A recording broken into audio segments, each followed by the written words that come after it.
1. A nurse is assessing a 65-year-old patient admitted with a diagnosis of pneumonia.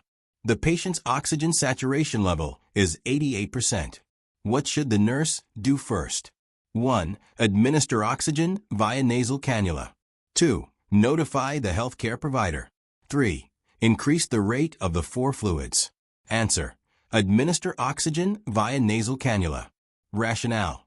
The first priority is to address the patient's oxygenation status by administering oxygen to improve oxygen saturation levels. Oxygen therapy should be provided before contacting the healthcare provider or increasing 4 fluids. 2. A patient who had a hip replacement is demonstrating signs of confusion, restlessness, and rapid breathing. What is the most important nursing action? 1. Administer pain medication. 2. Perform a full neurologic assessment. 3. Assess for signs of hypoxia. Answer. Assess for signs of hypoxia. Rationale. The signs of confusion and restlessness may indicate inadequate oxygenation, which could be a complication following surgery. The nurse should first assess for hypoxia to ensure the patient is receiving sufficient oxygen. 3. A nurse is preparing to administer an oral medication to a patient with dysphagia. Which action should the nurse take to ensure patient safety? 1. Administer the medication with a small sip of water. 2. Crush the medication and mix it with food. 3. Ask the patient to tilt their head forward while swallowing. Answer. Ask the patient to tilt their head forward while swallowing. Rationale. Tilting the head forward while swallowing can help reduce the risk of aspiration in patients with dysphagia, improving the safety of oral medication administration. 4. A nurse is caring for a post-operative patient who is 24 hours post-abdominal surgery. The nurse notes that the patient is not passing gas and is complaining of abdominal discomfort. What is the nurse's priority action? 1. Encourage the patient to ambulate. 2. Assess for signs of a bowel obstruction. 3. Administer a mild laxative. Answer. Encourage the patient to ambulate. Rationale. Early ambulation promotes peristalsis and is an effective intervention to prevent or relieve postoperative ileus, which is common after abdominal surgery. 5. A nurse is caring for a patient who is receiving chemotherapy and reports experiencing severe nausea and vomiting. What should the nurse do first? 1. Administer an antiemetic as prescribed. 2. Reassure the patient that nausea is normal. 3. Offer clear liquids to the patient. Answer. Administer an antiemetic as prescribed. Rationale. Nausea and vomiting can be severe with chemotherapy, and administering an antiemetic as prescribed is the first priority to alleviate symptoms and prevent dehydration. 6. A nurse is caring for a patient with a severe burn injury who is experiencing shock. What is the nurse's priority intervention? 1. Administer fluids to restore blood volume. 2. Apply topical antibiotics to burn areas. 3. Monitor vital signs every 30 minutes. Answer. Administer fluids to restore blood volume. Rationale. In patients with severe burns, hypovolemic shock due to fluid loss is a major concern. Fluid resuscitation is the first priority to restore circulation and prevent organ failure. 7. A nurse is teaching a patient with diabetes about insulin administration. The nurse should explain that insulin should be injected. 1. Into the muscle for faster absorption. 2. Into the subcutaneous tissue. 3. Into the vein for quicker onset of action. Answer. Into the subcutaneous tissue. Rationale. Insulin is absorbed best when injected into the subcutaneous tissue, which allows for a slower, more controlled release into the bloodstream, minimizing the risk of hypoglycemia. 8. A nurse is caring for a patient who is receiving a blood transfusion and suddenly develops chills, fever, and back pain. What is the first action the nurse should take? 1. Stop the transfusion immediately. 2. Notify the healthcare provider. 3. Administer antipyretics as prescribed. Answer. Stop the transfusion immediately. Rationale. Chills, fever, and back pain are signs of a transfusion reaction. The transfusion should be stopped immediately to prevent further complications and allow for appropriate intervention. 9. A nurse is caring for a patient with a history of hypertension who is experiencing a hypertensive crisis.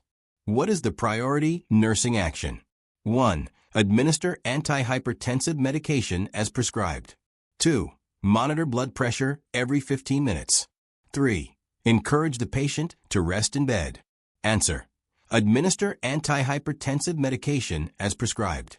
Rationale: a hypertensive crisis requires immediate intervention with antihypertensive medications to prevent complications like stroke, heart attack, or organ damage. 10.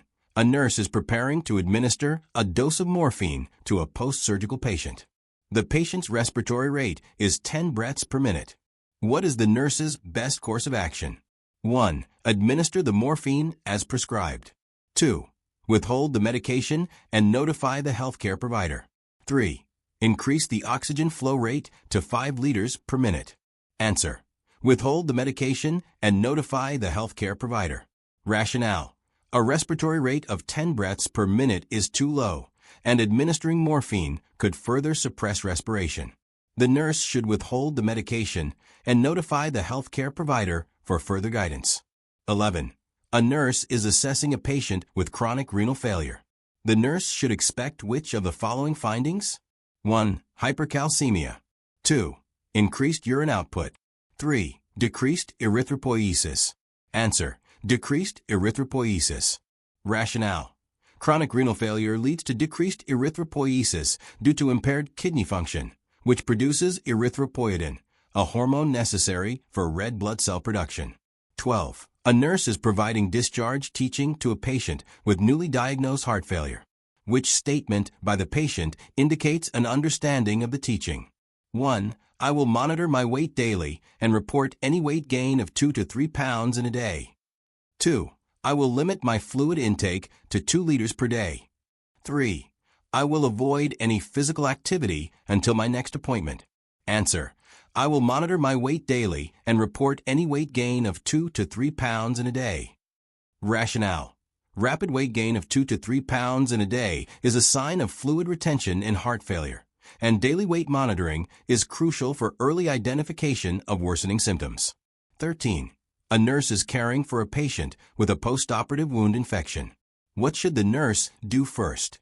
1. Administer antibiotics as prescribed. 2. Assess the wound for signs of drainage. 3. Prepare for wound debridement.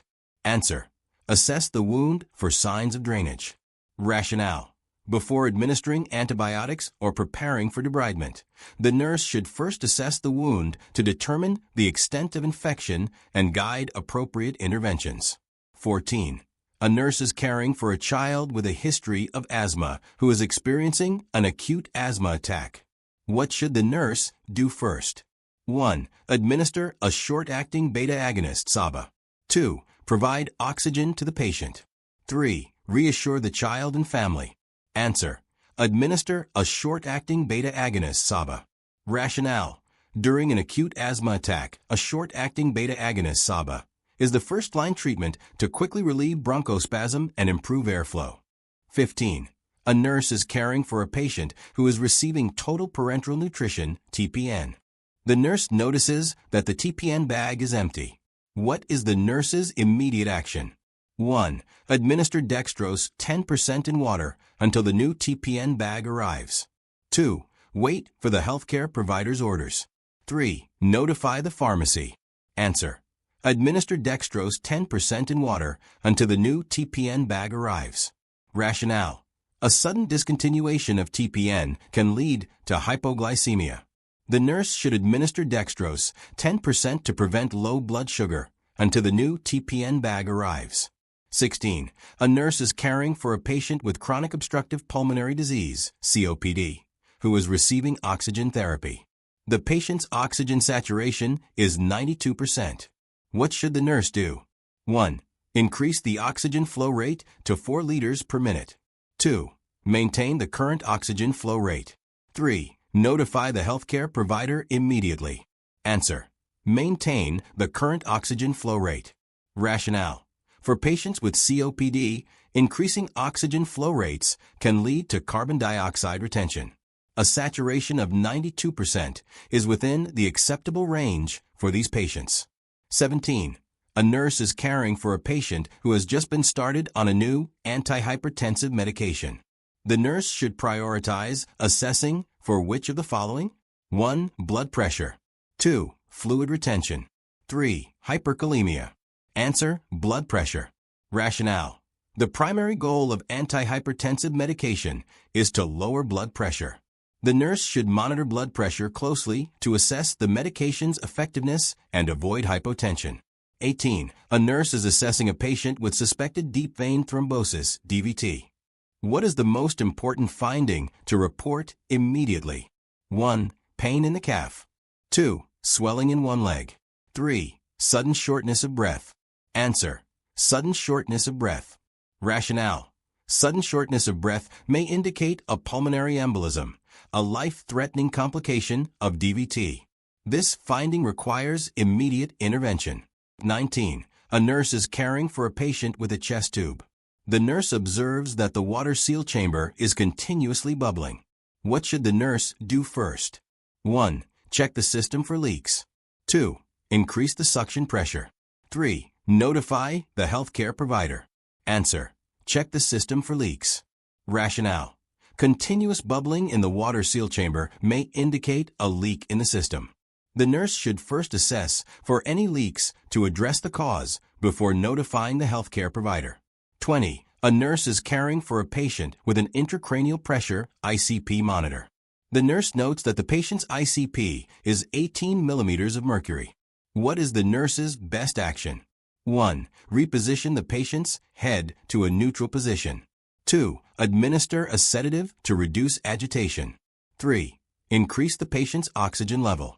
Answer: reposition the patient's head to a neutral position. Rationale: a neutral head position promotes venous drainage and helps prevent increased intracranial pressure. It is the first step in managing elevated ICP. 21. A nurse is caring for a patient with severe heart failure who is experiencing fluid overload. What is the nurse's first action? 1. Administer a diuretic. 2. Elevate the patient's legs. 3. Restrict fluid intake. Answer: administer a diuretic. Rationale: diuretics help reduce fluid overload by promoting urine production, which is a priority in patients with heart failure and fluid retention. 22. A patient with a history of stroke is exhibiting signs of dysphagia. What is the nurse's priority intervention? 1. Place the patient on a clear liquid diet. 2. Perform a swallowing assessment. 3. Encourage the patient to drink plenty of fluids. Answer: perform a swallowing assessment.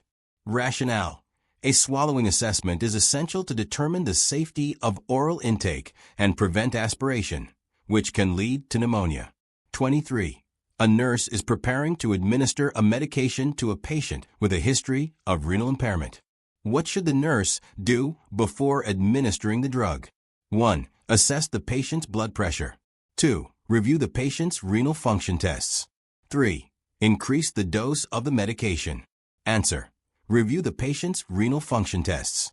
Rationale: in patients with renal impairment, medications may need dose adjustments or alternative drugs to avoid toxicity. Renal function tests should be reviewed to assess renal clearance. 24. A patient is receiving a blood transfusion and begins to complain of chest pain and shortness of breath. What should the nurse do first? 1. Stop the transfusion. 2. Administer oxygen. 3. Monitor vital signs every 5 minutes. Answer: stop the transfusion. Rationale: chest pain and shortness of breath during a blood transfusion may indicate a transfusion reaction. The transfusion should be stopped immediately to prevent further complications.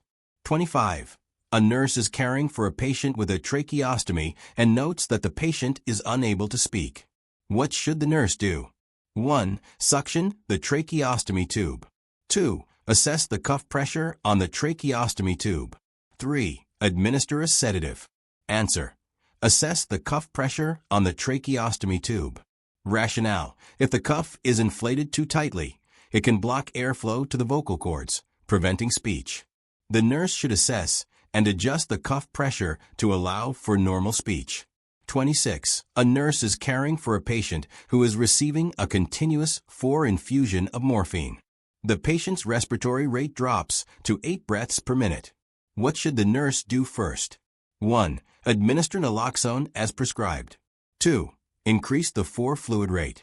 3. Notify the healthcare provider.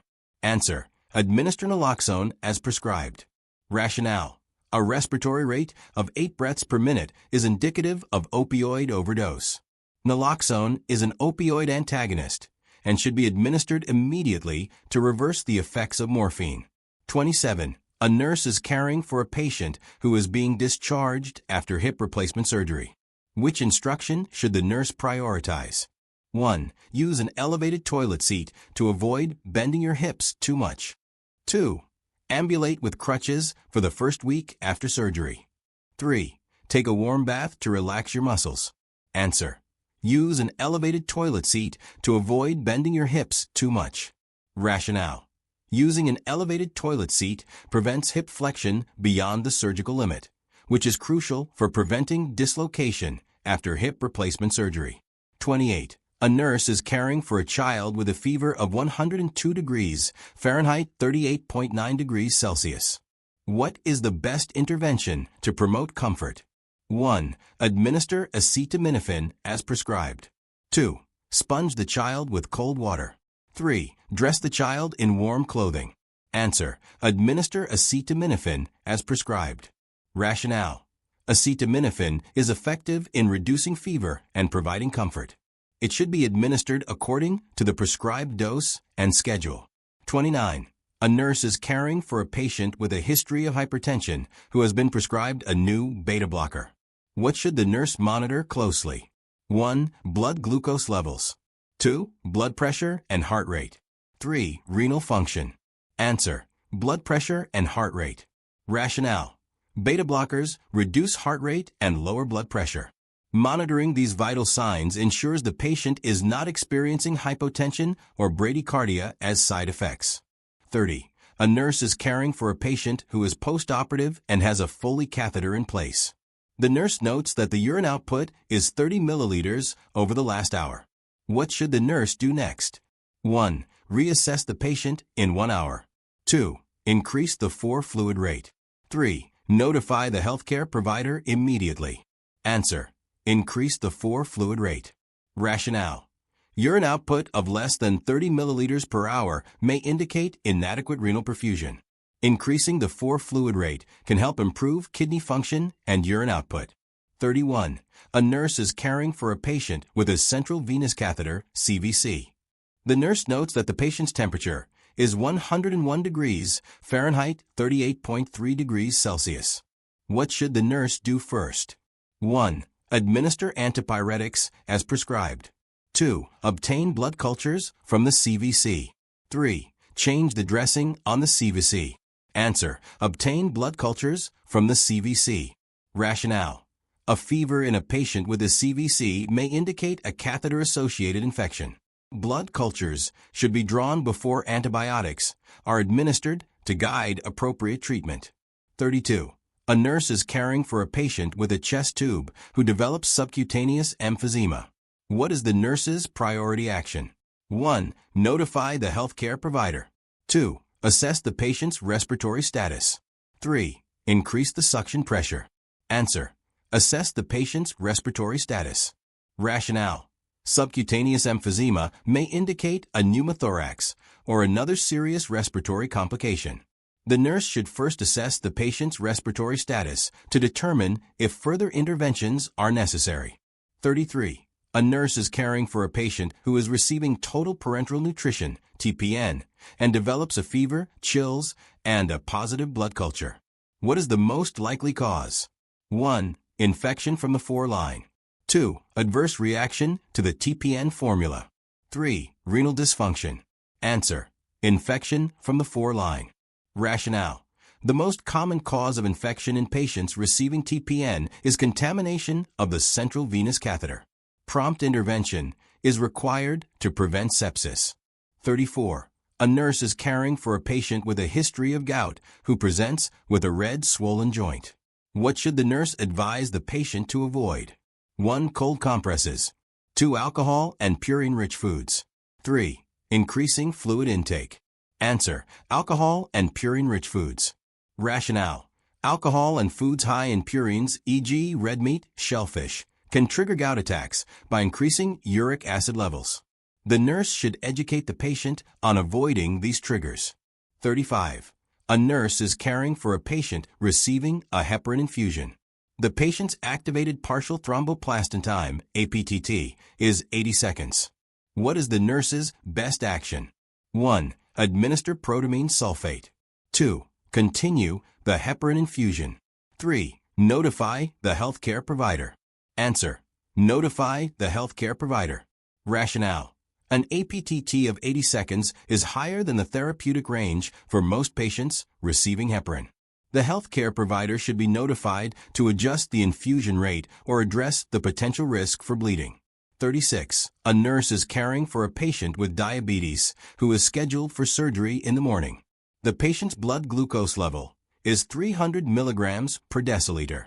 What is the nurse's best action? 1. Administer the prescribed insulin dose. 2. Hold the insulin and monitor the patient's glucose level. 3. Contact the healthcare provider for guidance. Answer: contact the healthcare provider for guidance. Rationale: a blood glucose level of 300 milligrams per deciliter is elevated. The nurse should contact the healthcare provider to adjust the insulin regimen or obtain further instructions to prevent complications during surgery. 37. A nurse is teaching a patient with chronic obstructive pulmonary disease, COPD, about pursed lip breathing. Which statement by the patient indicates an understanding of the technique? 1. I will exhale slowly through pursed lips to help prevent airway collapse. 2. I will inhale through my nose and exhale quickly through my mouth. 3. I will hold my breath for a few seconds before exhaling. Answer: I will exhale slowly through pursed lips to help prevent airway collapse. Rationale: pursed lip breathing helps prevent airway collapse in COPD patients by creating back pressure in the airways, making it easier to exhale and reducing the work of breathing. 38. A nurse is caring for a patient with a fresh surgical wound that is draining serosanguineous fluid. What is the nurse's best action? 1. Change the dressing and document the drainage. 2. Notify the healthcare provider of the drainage. 3. Apply pressure to the wound to stop the drainage. Answer: change the dressing and document the drainage. Rationale: serosanguineous drainage is normal in the early stages after surgery. The nurse should change the dressing and document the amount and appearance of the drainage. 39. A nurse is caring for a patient receiving 4 fluids who suddenly develops edema in the hands and feet. What is the most likely cause? 1. Allergic reaction to the 4 fluid. 2. Fluid overload. 3. Hyperglycemia. Answer: fluid overload. Rationale: edema in the hands and feet can indicate fluid overload, which may occur if the 4 fluids are infused too quickly or in excessive amounts. The nurse should assess the patient's fluid balance and intervene accordingly. 40. A nurse is caring for a patient with an allergy to penicillin who is prescribed a new antibiotic. What is the nurse's best action? 1. Administer the antibiotic as prescribed. 2. Verify the prescribed antibiotic with a healthcare provider. 3. Educate the patient about the potential side effects. Answer: verify the prescribed antibiotic with the healthcare provider.